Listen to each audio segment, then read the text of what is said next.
What's going on, folks? This is Stewardship back again. In this video we are getting back to our spiritual understanding of how the finances work and what and how to become rich. So that's where we taking into consideration and considering the facts of the a lot of good people. Well, some of them weren't good so much, but in a sense, but they were there placed as an example, and we gotta get back into our whole trail tale through the lives of people such as Abraham in this example, and we are getting back to it. So in this video today we're going to discuss Genesis 17 and verses 1 and 2.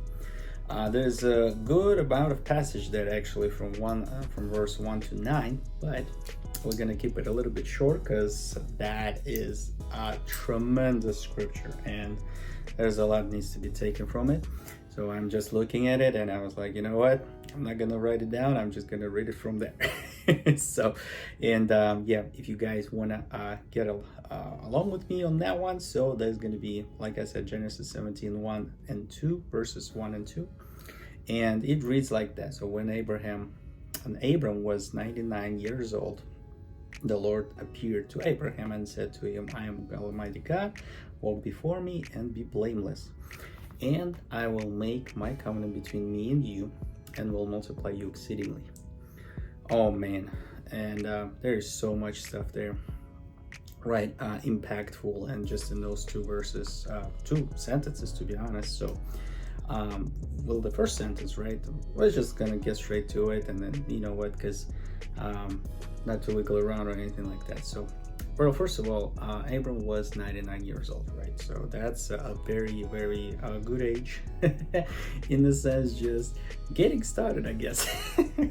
But to be honest, it's not a big, it's not quite like that, because there's kind of long-term situation going on, and then God also talks to him and makes some, you know, promises and things like that. So he speaks things to existence, and there are things that needs to be taken care of as how the things work.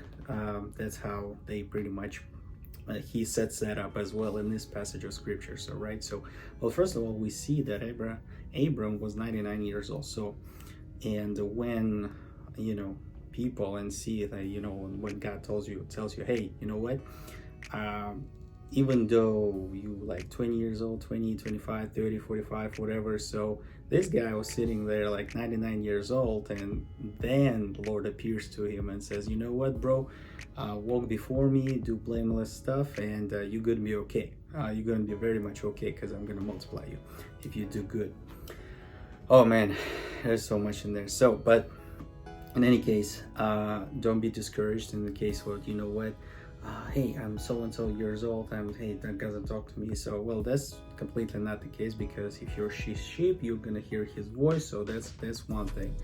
Two, there's another thing, that even though you're not like, here's an example, 99 years old, bro, he is, and only then, like, not only then, but that's the case where Abraham, Lord appears to him and says, hey, I am so-and-so, walk before me and be blameless, right? So we can understand one premises here, that it's a different covenant, and we are living in a different covenant right now. So before and after, we lived after the cross covenant, right? So, and these guys, they lived before that.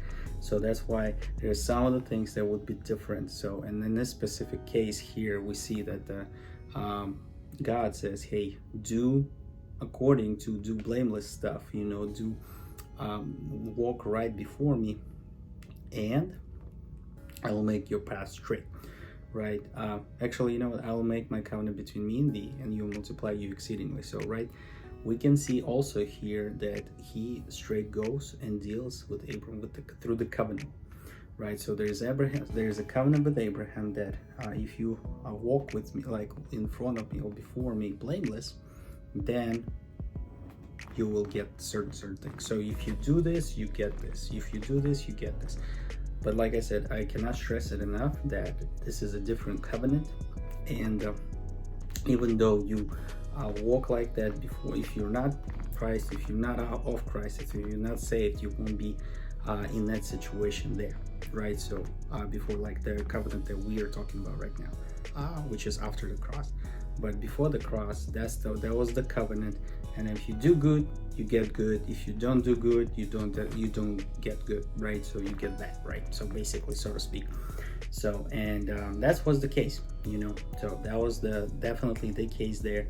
And right now, as people accept Christ, that's where covenant basically changes, so to speak. And well, when Christ died, and then the covenant, a whole lot of changed anyway. So I cannot say that, like, certain people are still under that covenant. However, there are certain things, if you do bad, you still gonna get bad, right? In a certain judicial stuff, and some laws and regulations, there are still things that if you do good, if you do bad, you're gonna get bad, or if you do bad, you're gonna get bad situation, right? So because it's not proper to do certain things, and obviously if we get there, it's not gonna be beneficial to you. So right, so and but yeah, that's basically where we stand, unfortunately. Well, since this is an example where we can definitely see where Abraham was getting the promise of blameless walk, then if he does that, then he will be multiplied exceedingly, right? So it's not that you just multiply here and there and all that. So you will be multiplied exceedingly, to the fact that he's already had that situation going on multiple videos back. If we talk about it, when I talked about it, where he was a prime guy with multiple streams of income, and not only that, he was fit, he was physically able to take care of a lot of good stuff. So the farm situation, the farm business, so to speak, that he had really took a lot. And not only that, but also good stewardship, good practice, good fitness, good physique, good approach to things, take care of the flock, take care of the other stuff. So feeding them, nurturing them, taking care of them, cleaning stuff up, everything like that. So right, and that's where we hear he's 99, right? So that's another thing. You're in the 99-year situation, you're still going on. And this is really interesting point here, where we see about the question about the retirement.